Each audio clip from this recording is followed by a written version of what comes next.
কবি সাহেবের নাম? ওর নাম হইতেছে মহিউদ্দিন হাসান আল কবিরাজ। কবিরাজ কেন? আপনি কি লেখালেখির পাশাপাশি চিকিৎসাও করেন? চিকিৎসা করলেই যে তাকে কবিরাজ বলা হয় এটা আপনাকে কি বলেছে? আপনারা ঋতুর রাজাকে কি বলেন? ঋতুরাজ, বসন্তের রাজাকে বসন্ত রাজ। আমি হইতেছি কবিদের রাজা, তাই কবিরাজ। আপনি তো বিভিন্ন দেশে সফর করেছেন, তো আমাদের কিছু দেশের নাম যদি বলতেন। বহু দেশ সফর করছিও, আপনারা চিনবেন না, সব মিডিল ইস্টের এই পাশে। এই মনে করেন নোয়াখালী, কুমিল্লা, বরিশাল, নাগপুর, রাঙ্গামাটি, বহু দেশ চিনবেন। আপনি কত সালে কবিতা লেখালেখি শুরু করেছেন? আমি অনেক আগে থেকেই কবিতা লিখি, প্রায় 1900 থেকেই কবিতা।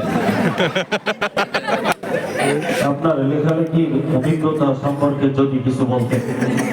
আমার লেখালেখির অভিজ্ঞতা তো অনেক, কারণ বলেছি তো আমি অনেক আগে থেকেই কবিতা লিখি।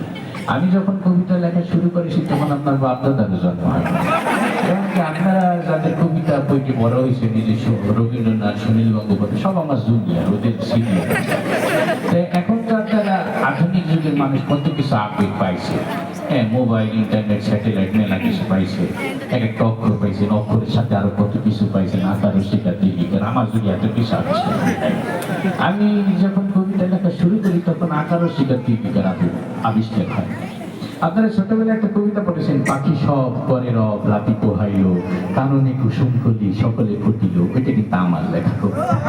কিন্তু আমি যখন প্রথম লেখি তখন আকার শিকার কিছু আবিষ্কার হয় না, তো আকার শিকার ছাড়াই ওইটা আমি এইভাবে লিখেছিলাম, কসব কররব রতপহল, কোন কসম ফল সকল ফটল। কিছুদিন পরে যে ভাষাবিদরা আকার আবিষ্কার করলো, আমার কবিতা হয়ে গেল পাকা সাবা, কারারাবা, রাতাপা হালা, কানানা কাসামা ফালা, সাকালা ফাটালা। পরে যে ভাষাবিদরা রস্যিকার আবিষ্কার করলো, আমার কবিতা হয়ে গেল পিকি সিপি, কিরিরিপি, রিপিপি হিপি, কিরিরি পিসিমি ফিপি, সিকিরি ফিপি। যখন রস্যিকার আবিষ্কার দিল, আমার কবিতা হয়ে গেল পুকু সুপু, পুরুরু গুরু, তুকু হুদু, কুনুলু কুসুলু ফুলু, শুকুলু ফুটুলু। যখন এইটার আবিষ্কার হলো, আমার কবিতা হয়ে গেল পেকে সেবে, কেড়ে রেবে, রেতে হেলে, কেতে নেকে সেমে ফেলে, সেকেলে ফেলে। যখন ওকার আবিষ্কার হলো, আমার কবিতাটা হলো পুকু সুপু, পুরুরু গুরু, তুকু হুদু, কুনুলু কুসুম ফল, সকল ফটল।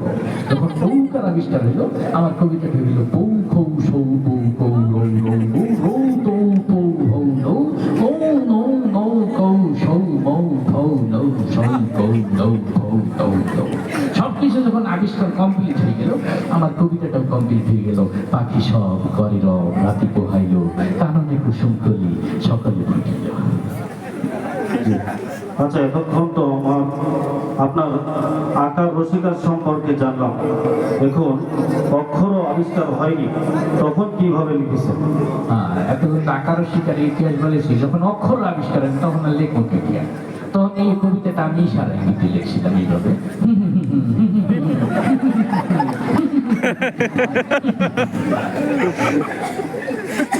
আপনার এই কবিতা যদি বাংলাদেশের মিডিয়া ও রাজনৈতিক জগতের তারকারা আবৃত্তি করত, তাহলে কিভাবে করত? আমার এই কবিতা তো সবাই আবৃত্তি করছে ছোটবেলায়। আমি তো মাদ্রাসার ছাত্রদের আবৃত্তি শুনি, যেহেতু আমি ইসলামিক প্রোগ্রামগুলোতে যাই। একদিন চিন্তা করলাম যে যারা মিডিয়া জগতে, যারা অপসংস্কৃতি চর্চা করে, ওরা আমার কবিতাটা কিভাবে আবৃত্তি করে একটু শুনিয়ে আসে। আমি একদিন এফডিসিতে গেলাম, চলচ্চিত্র যেখানে হয়, গেট দিয়ে হান্দাই দিয়ে দেখি ডিপজল ধরাই দিয়েছে। তাকে বললাম যে তুমি আমার এই কবিতাটা কিভাবে আবৃত্তি করেছো। সে আবৃত্তি করে শোনাই গেছে, ও পাখি সব কর্তা চের, বোঝো নাই ব্যাপারটা, কামনে কুসুম করি, সব ভাঙে ভাঙে করে। আমি বললাম সর্বনাশ, আমার কবিতা তো এত ভয়ঙ্কর না, একটা সুন্দর কবিতা, কবিতা সুন্দরভাবে আবৃত্তি করতে। আমি বললাম তোমার এটি কাজ হবে না, আর একটু সামনে গেলাম, যাই দিয়ে মিশার সাথে ধরাই দিয়েছি। মিশার সাথে বললাম যে তুমি একটু আবৃত্তি করে তো, কবিতার আবৃত্তি করলো, পাখি সব করে রব, রাতি পোহালো, রাতি পোহালো, কাননে কুসুম করে, সকলে ফুটিল। আমি বললাম তোরটা তো আরো বেশি ভয়ঙ্কর শোনা। আমার তো এত ভয়ঙ্কর কবিতা না, একটু সাবলী। আমি আর একটু সামনে যে দেখি আমাকে বরিশালের কাবিলে খেলাই দিচ্ছে। তো ওকে যে বললাম যে ভাইটি তুমি কি আবৃত্তি করো?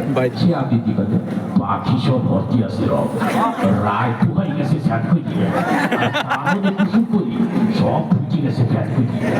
আমি বললাম যে না, তোর আবৃত্তিটা সুন্দর কিন্তু মাঝখানে ফ্যাট হয়ে দিয়ে ফ্যাট হয়ে দিয়ে করতে হবে, আমি তো এটি লেখি নেই। তাই বললাম যে না, তোর কি কাজ হবে, আর একটু সামনে যাবে। আর একটু সামনে যে দেখি যে ওই যে কথায় কথায় কান্নাকাটি করে একটা নায়ক আছে না, ওমর সানি, সে খারাপ গেছে। তাকে যাই বললাম যে কিন্তু তুমি আবৃত্তি করো।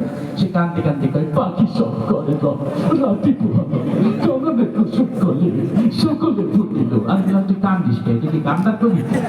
আমি এসে ফুল ফুটালি, এটা একটা আনন্দের কবিতা, কান্দাকাটির কি আছে? তাই বললাম যে থাক, তোর আবৃত্তির দরকার নেই।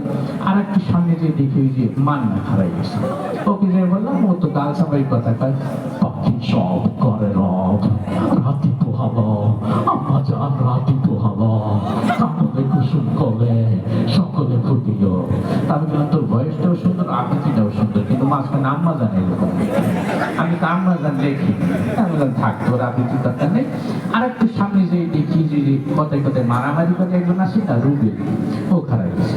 তো ওকে বললাম, ও তো সেই টিমতে কয় পাখি সব করে রব রাতি পোহালো, কামড়ে কুসুম করে সকলে ফুটিল। আমি বললাম তুই থাম, তোর কাছে আমার কবিতাও নিরাপদ না, আমিও নিরাপদ না, কোন সময় একটা ঘুষি মেরে দিবি বলা যায়। আমি বললাম যে থাক, চলচ্চিত্র অঙ্গনে আমার আর আবৃত্তি শুনতে হবে না, আমি একটু রাজনৈতিক অঙ্গন থেকে ঘুরে আসি। রাজনৈতিক অঙ্গনে যাইতেই প্রথমে দেখা হয়ে গেল আমাদের সবার প্রিয় কাকু, কাবুল কাকুর সাথে। কাকুকে যাই আমার কবিতাটা দিতে, সে দেখি বলতে আছে আমি বললাম যে খেলাধুলা পরে করেন, আমার কবিতাটা আগে আবৃত্তি করে। তো সে আমার কবিতা আবৃত্তি করলো, পাখি সব করিল রাতি পোহালো, এ নিয়ে রাজনীতি করার কিছু নেই, কাননে কুসুম কলি সকলে ফুটিল, ফুল ফুটু আর না ফুটু পদ্মা সেতু কিন্তু হয়েই গেল, জ্বালা জ্বালা অন্তর জ্বালা। আমি বললাম যে আপনি আমার এত সুন্দর কবিতা কিন্তু পদ্মা সেতু হাতে দেখবেন, এটা কি পদ্মা সেতু নিয়ে লিখছি, আমি লিখছি ফুল ফুটা লিখি। তাই বললাম যে থাক, আপনার আবৃত্তি করতে হবে না, আমি একটু আপনার বিরোধী দলে ছিল। বিরোধী দলে যে আমাদের ম্যাডাম খালেদা জিয়ার কাছে যে বললাম, ম্যাডাম আপনি একটু আবৃত্তি করেন। উনি আমার কবিতাটা আবৃত্তি করলেন, বিসমিল্লাহির রহমানির রহিম।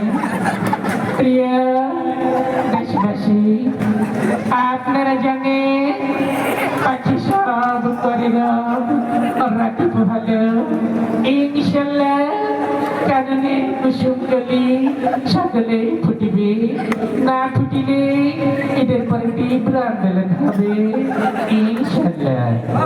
আমি বললাম আমার এত সুন্দর ফুল ফোটার কবিতার ভিতরে আপনি আন্দোলন শুরু করে দিচ্ছেন, এটা একটা আন্দোলন এই কবিতা। তাই বললাম যে থাক, আপনাকে কারো আবৃত্তি শুনতে হবে না, আমি ইসলামী আন্দোলনের প্রোগ্রাম করে তাদের আবৃত্তি শুনবো ইনশাল্লাহ। তারপর আমি আপনাদের অনুষ্ঠানে ফিরে আসছি। আপনাকে ধন্যবাদ, আপনি আসতে পারেন। আপনাদের অনুষ্ঠানে আসতে পেরে আমি অনেক আনন্দিত, আপনাকে অনেক ধন্যবাদ। আমার নিজেকে অনেক গর্ববোধ, গর্বিত মনে হচ্ছে, আপনাকেও ধন্যবাদ।